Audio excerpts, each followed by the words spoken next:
ஒரு தாய் தேற்றுவது போல் என் நேசர் தேற்றுவார்.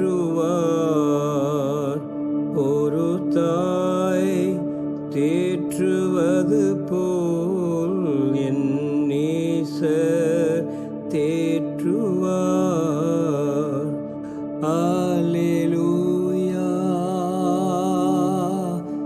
அல்லேலூயா, அல்லேலூயா, அல்லேலூயா. மார்போடு அணைப்பாரே, மனக்கவலை தீர்ப்பாரே.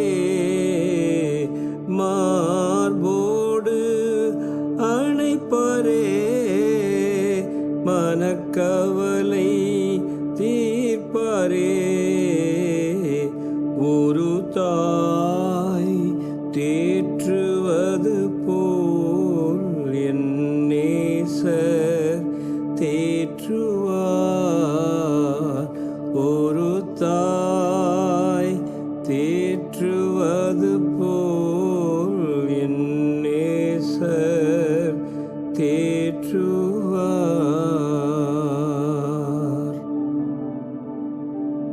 தேற்றிடும் தேவன் இந்த காலை வேளையிலும் நம்மை தாயைப் போல தேற்றுபவரும் தந்தையைப் போல தோளில் சுமப்பவருமாகிய நம் தேவனை நன்றியோடு ஆராதிக்கப் போகிறோம். என் நண்பன் என்னை புரிந்து கொள்ளவில்லையே, என்னை நேசிக்க ஒருவரும் இல்லையே என்று நினைக்கலாம்.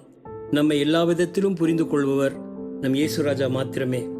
நம்மை பெற்ற அன்னையைப் போல தேற்றுகிற தேவன் நம் அன்பு இயேசுவே. யோசேப்பு தன் சகோதரர்களால் தள்ளப்பட்டு தனிமையில் தவித்தபோது கர்த்தர் யோசேப்போடு இருந்து அவனை எகிப்து தேசத்தின் பார்வோனுக்கு அடுத்தபடியாக உயர்த்தினார் என்று வேதத்தில் வாசிக்கிறோம். கர்த்தர் நம்மை என்றைக்கும் தனியே விடமாட்டார். அவர் எப்போதும் நம்மோடு இருப்பார். எனவே எதை குறித்தும் கவலைப்பட தேவையில்லை. ஜெபம். எங்கள் தேற்றரவாளனே, உம்மை பணிந்து கொள்கிறோம், உம்மை வாழ்த்துகிறோம், உம்மை மகிமைப்படுத்துகிறோம். இயேசுவின் நாமத்தில் ஆமேன்.